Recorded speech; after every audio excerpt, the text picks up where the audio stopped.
back to the Kingsway podcast. Hey, we did it. We did it. It's better than last time. Didn't sound like we were competing this time. Yeah. Kingsway podcast. So it's been a minute. We're back. I know for us, we recorded basically a food fight. That was the last podcast we recorded. Argued about Thanksgiving. Don't know if we won or Here are lost. the updates from that. Uh-huh. I know I semi-controversially said that Thanksgiving meat, that it went deep fried turkey, ham, smoked turkey, oven turkey. Oven turkey is the traditional, and I said that was the worst. Right after I said that, my family came over, made the best oven turkey I've ever had in my life. Still like a 6 out of 10. You just can't do that good. I haven't had yours yet, so maybe I'm wrong. I mean, here's the thing. I say I love turkey, but really what I love is the most unhealthy, darkest piece of fatty meat off the turkey. I am not talking about like the top, like dry, white, like almost chalky breast meat that comes out of most like pictures of Thanksgiving. I'm not talking about that. I'm talking about like the greasy, looks almost like Kentucky Fried Chicken pot pie turkey. So that's what I want, and that's what I normally aim for. So, I haven't fried one yet. I really want to fry turkey. Like that needs to happen at some point. Also, that'll help you know that I'm right. It'll confirm, or it will give me grounds to say you're wrong. Is fried chicken good? Then fried turkey's good. You're not wrong in that way. I agree with you. So today we're going to actually set something up for the entire month of December, and we have some upcoming plans we want to let you know about. We have some exciting things that we're going to be doing this next year for the podcast to kind of take it to the next level, set ourselves up for a little bit of success. We don't want to tell you exactly what that is. No, we don't. Mostly because we don't want to promise and then not be able to do it. But we've got some at least semi-big plans coming up for the And there will be some podcast. changes. So that being said, we need some time to set that up and try to make that happen. And so we are getting very, very close to our 100th episode. Yeah. Which is cool. It really is a cool milestone. Yeah. So we're, I think, 2 away. This is 98 right now. Yeah, so we have one more after We only have this. one more. So basically at 99, we're going to break and then pick it back up sometime in January, probably mid-January. Probably. But if it's late January, don't freak out. Yeah. We just want it to be good. We do. And also we want it to be more sustainable. Right now we're pulling this off in Ryan's office, and we're kind of having to set up and tear down every single time. And Ryan's done a great job, and it's been awesome. And we even did 2 a week there during the summer, which was a terrible idea. Madness. But we're hoping to make it a more sustainable way to do it, and better content. Yeah. So we're going to continue to try to get good people on here and pick their brains and keep it conversational. But I know that he and I also think there's some things that we could do to make the content even better. So, like you said, not going to overpromise. We're going to try to just deliver and have you guys enjoy it. So, that being said, it's really fun transition to talk about what we're doing in the month of December here at Kingsway, because it is a little bit of anticipatory. Yep. Anticipatory. There you go. Anticipatory. And that being said, we're going to talk about that right now. So what is the season of anticipation that we are entering here at Kingsway? So we're going to, I don't know the long history of Kingsway and how they've interacted with this, but we're going to do something this year in December that the church, capital C church across the whole world, has done for more than 1,000 years. More than a millennia. More than a millennia. Which is, we're going to celebrate Advent. Now, before you load your rifles and you're like, where'd Christmas go? All we're doing, so think about Easter. In Easter, we usually have a Good Friday service or something, or a lot of churches do, before Easter, as kind of the opposite side of the coin of what Easter celebrates. Easter celebrates Jesus resurrecting from the dead. Good Friday celebrates, although it's not necessarily happy, but it remembers and it celebrates Jesus dying. The other side of the coin of his resurrection, he couldn't resurrect if he never died, and also his death meant so much. And if you want to know more about that, we have a bunch of atonement episodes on the podcast. And so having both sides of that coin is really helpful in understanding the deep weight of Easter. So what we're doing this year is what the church has done for a millennia or more, which is celebrate Advent, the other side of the coin to Christmas. So before Jesus showed up, people were waiting for him to show up. That's kind of the other side of the coin. Absolutely. So Advent, we're going to take December. There's 3 Sundays in December before our Christmas Eve service, the 5th, the 12th, and the 19th, I think. Yep. Because we don't do Christmas Eve, we do Christmas Eve. Yes. So the 23rd. Yep. So we're going to take those 3 Sundays and make them anticipatory. So what we're doing is we're kind of relating to the people before Jesus' time and how they were waiting on God to show up and for his kingdom to come and for him to like bring the world back into order. And what God did with their waiting is he sent Jesus, and Jesus started that change. Yep. Jesus like made a big impact and made a way for people who were hopeless sinners to come back to God and be brought back into God's family. But we still live in a world with sickness and death and pain and whatever. So along with identifying with those people before Jesus and waiting for him to show up, we ourselves are also waiting for Jesus to show up again. Yep. So we ourselves are waiting for God to make all things right, for God to wipe away every tear and dissolve every sickness and heal every wound and all that. We're waiting for God to complete what he created. And so that's what we're doing, literally, as we're also identifying with the people before Jesus, anticipating him. Which is really, this is a really exciting thing. We had a very good Friday service this last year that you led, and Good Friday. It was. That's terrible. Sorry. It was actually really well done. You had some things that you did with candles. I remember it, and I think in the season of COVID and political and racial and even I think just honestly depression and sadness and separation and disunity. These types of situations where we can kind of come behind and get in kind of a unified form, even if it's anticipating something that's already happened and recognizing the need of it, or getting excited about what's to come, and all unify around the need for that, that we need Jesus to come back and to reign and do that. There are kind of 2 strategies that I can think of. One is around like what to do during December for churches, during services and outreach and whatever.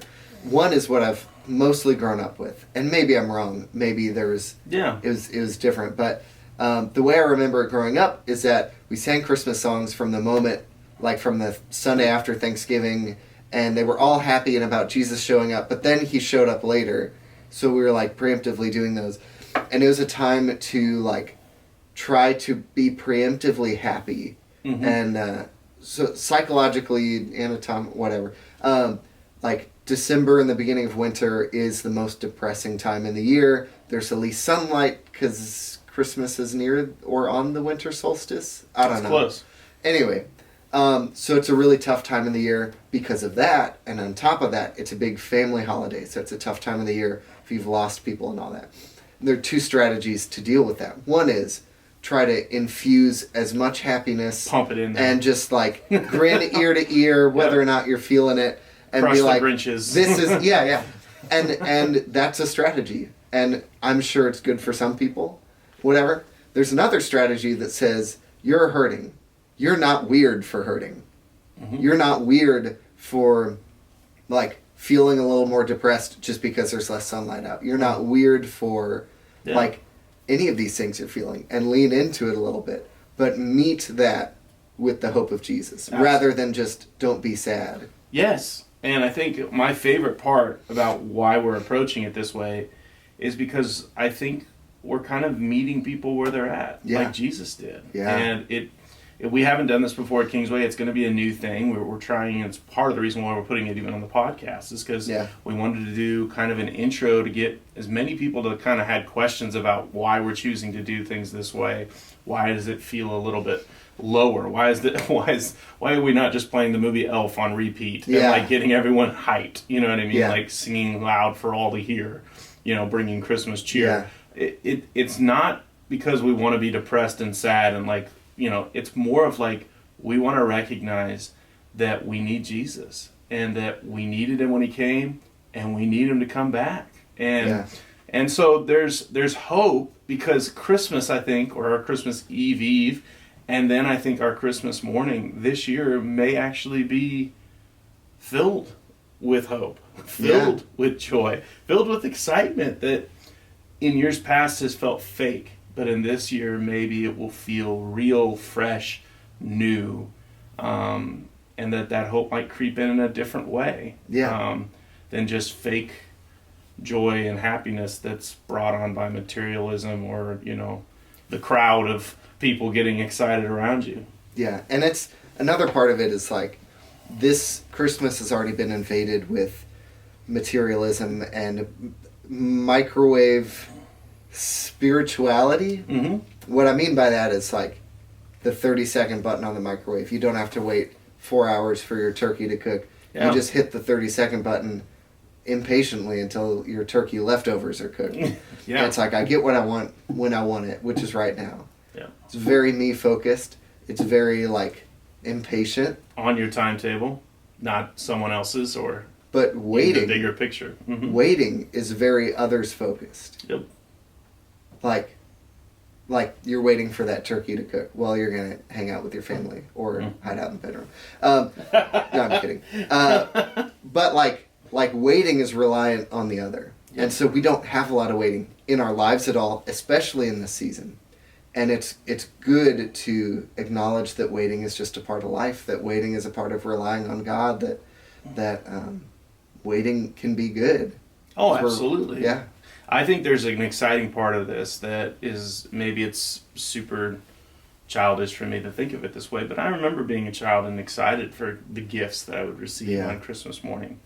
And as you become an adult and you can like buy the things that you really want, you know, and you don't really have that anticipation like you did when you were younger. And then, you know, most of the gifts that you received, you've directly asked for. And so it's not like you're surprised by what you get most of the time. And if you are, sometimes it's a bad thing as much as it is sometimes a good thing.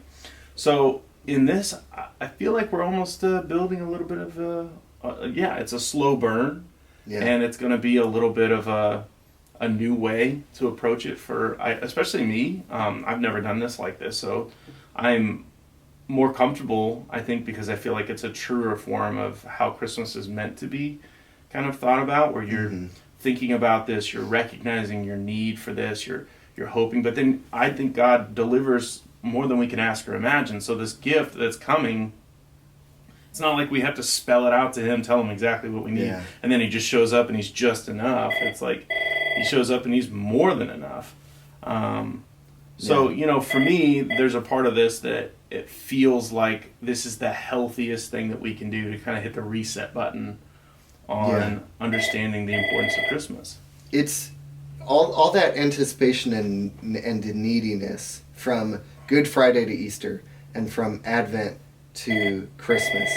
Just helps us, like, I just keep saying this, it helps us rely on him more. It's so weird to have Easter without Good Friday, because you're like, Jesus rose from the grave, and you're like, he died? When? When did he die? Like if you don't have that dual focus, it just doesn't mean as much. And so to have a whole few weeks, where you're like, we need Jesus to show up, and then he shows up, then you're like, he's here. He's here. You're it's excited. Like watching your UPS package on the tracking thing. And I think part of it is there's just a huge need in our culture. There's a huge need in, I think, the church at times for us to just go, hey, like, this is something that we desperately need, and we don't necessarily always take the time to recognize what needs its meeting. like what the gift is actually doing. And so this buildup of these 3 weeks is almost like exposing the depth of the gift. It's exposing the depth of the need. And at the same time, God's going to rush in, and I think he's going to meet us. And just like Easter morning where the tomb's empty, it's unexpected. It's beautiful. It's more than we thought. It's better than we thought. And it's especially cool that we're doing this right after our Matters of the Heart Money series and our Blessed to Bless campaign, because all of those are about blessing. I don't know why my phone's going. I'm going to fix that in a minute. All of those are about blessing and giving and helping and whatever, and checking our own heart with what we've been given. Yeah. If you don't think you're rich, which was like the first sermon in the whole thing, like you just need to open your eyes a little bit. Well, if you don't think you're rich, but you're not used to waiting on something, not used to not having what you need in any given moment, and not like, I just can't pay this one bill, but like, I'm waiting on somebody else to provide this for me, or on me to build up what we're not used to waiting. We're used to having everything we need. Exactly. And there's a part of this that is a brilliant thing where I'm like, it's for the first time in a long time. It feels like the Santa Claus movie, and I know I'm like mentioning Santa Claus, but there's like this moment in the Santa Claus where at the very end, these kids are remembering the gift that they asked for that they never received. You remember that? Yeah. This feels like the gift that, as an adult, you really need. And maybe you haven't received it in a few Christmases. Maybe you've missed it. Maybe you haven't recognized that God came down.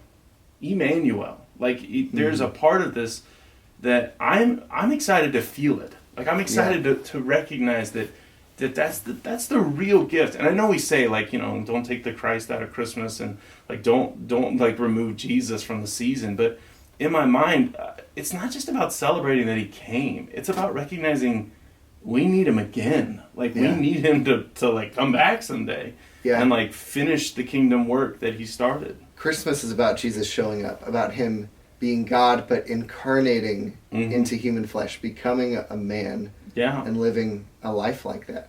It's about God being with us again. And I had a great point about that I was about to say before I lost it. Where you lost it? Here's what I was going to say. For every time that every different person has cried out to God and said, "Where are you?" when like somebody's sick and in the hospital, when like debt collectors are calling you nonstop because you're so overdue on something, when like those different things, and you're broken down on the side of the road and you're like, "God, where are you at?" God answered all of those in that one moment where he sent Jesus to earth. Yep. And that's like the ultimate sign of him being close to us. So it's important that we remember that at Christmas. Yep. But it's hard to remember that if you forget that you ever needed it. Yep. Yeah. No, anyway. This is it's exciting. So we're taking some pretty intentional steps to try to make sure that, we kind of, I would say, help everyone come along the journey. Help everyone feel like they're a part of, what we're trying to do, in the sense of grow this new understanding, this new anticipation, this new excitement around what Christmas morning or what Christmas can be, a reflection on God coming and a hope for the future and the joy that comes with that. And one of the, I wouldn't even call it drastic steps, but one of the ways that we're going to use a very intentional thing that we do here each week is communion. This is a really good idea that our team came up with together, and we're excited to implement. The elders have already approved, and they love the concept, but we're going to be removing communion from our services on those 3 Sundays leading up to Christmas Eve. And it's not because we hate communion. No. It's actually because we love it so much that saving it for a couple weeks. I think removing it sounds like it didn't fit in our plan. Yeah. No, we're saving it for a few weeks. So that, number one, we can feel some of that longing and that angst and that anticipation and that waiting that Advent before Christmas is all about. Communion is all about communing with God and being close to God. Yes. And if we're waiting for God to show up, but then we're also with him, like that kind of takes, it's like singing resurrection songs the week before Easter. Yep. You're like, this And I think it's a really powerful tool that we can use to kind of jumpstart our hearts into recognizing the specialness that we do love in communion. That is this, and every week we try to mention it, that it's like, hey, this is the time that you and God are together. It's recognizing that that's why Jesus came. He wanted to restore the relationship. He wanted to be with you. And so taking care of this sin issue and dying and being resurrected was a big part of the plan, was just to be with you. And then you lift your head and you look around and he put you with people. Like, you're not alone in this kingdom with him. There's other people. Yeah. So taking this out for 3 weeks, and I like the idea of holding it back. I like we're saving it. We're saving. Yeah. And we're holding it back like the floodwaters. Like, we're ready. Like, I think it's going to rush in, and we are going to do that on Christmas Eve. In an intentional way. I think we're going to have everyone hold it. We're going to take it together in kind of a special way that we haven't completely mapped out. But I know that trying to build in that day, that evening service, as kind of the moment of letting that relationship rush in, and letting that communion feel it like the shepherds, feel it like Mary and Joseph, feel it like the world, receiving this great gift, and then feel it like when he comes back again. Like, here he comes, like he's here right now.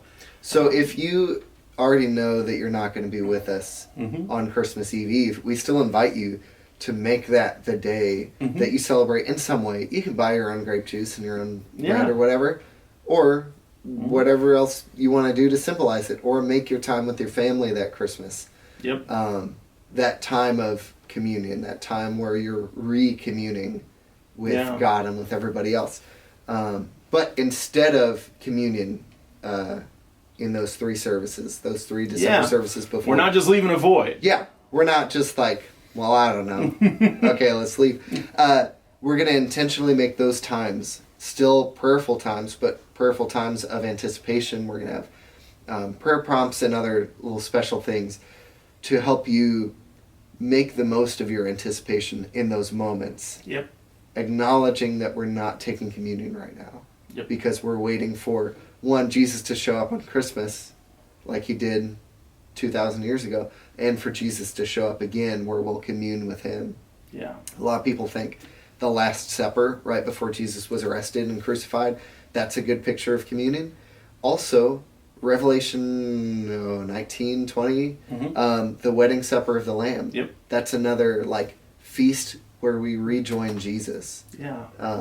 And celebrate with him. That's along with the others, a picture of what we're doing. Yep. We're saving this, we're waiting, we long to be with Jesus. And then on Christmas Eve, we share communion as the Last Supper, as another meal with Jesus to celebrate him and worship him and be with him, but also as that celebratory wedding supper.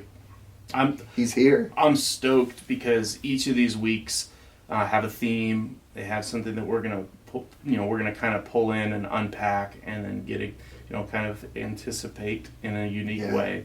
And then those prompts and that time that we'll take advantage of that normally we would take communion will build, I think, a little bit of like a childhood, kind of memory of going, man, I can't wait for the 23rd. And the hope is that we create kind of a unifying moment on that 23rd Christmas Eve service where we've prayed about it, we've thought about it, we've preached about it, we've read, and we're waiting.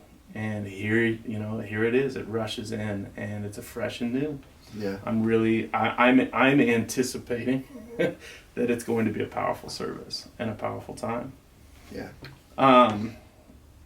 We wanted to make sure that we were clear in our communication about this. We wanted to make sure that people knew that communion is valuable and that we're not doing this harshly or hastily. Yeah. We are not doing this to try to just make waves. We're trying to do this. We're not trying to do this to save $15 on whatever it would have been. And we're trying to do it in a way that's super intentional, and we recognize the power that communion has in our weekly services, and part of holding it back is harnessing that power to create a great moment. I think that will unite us and make us all excited a little bit differently this Christmas than maybe years past. So, if you have any questions or if you want to know more or if you want some clarification, we can send you Ryan's email and you can yell at me. You can ask any of those questions and we'll get back to you and respond. And I hope that you come this Sunday excited, ready to kind of be encouraged to anticipate, be prepared to anticipate, and go about your days and weeks these Christmas season with that at the center of your heart, not just a Christmas morning or a awesome turkey that your that your family may be preparing. It's a great ham. But you actually have something that maybe the rest of the world doesn't see as necessary, or maybe they're not anticipating the same things, but you and me have a powerful thing that we're excited about that is coming. That is coming. So, any thoughts? I mean, things to close out. I feel like we're excited. Like we said, we have one more podcast that we're going to release here in December. It'll probably be a fun one. Probably have a guest on, and I'm not sure exactly what we're going to do, but I know we have some fun ideas for it. Could be some costumes. I don't know yet. It's coming out on my anniversary, December 9th. That's awesome. That's a good day, man. It's a good day. Well, as always, feel free to subscribe or leave a review. And if somebody liked it, or you think somebody else would enjoy it, or if you think someone from the church needs to hear this before Sunday, feel free to share it or link them in the. We'd love that. Love that. A little bit of contact before and making sure people understand what's coming, so they can be anticipating. What's there. As always, you guys have a great and glorious day in the Lord. We'll see you later. See ya.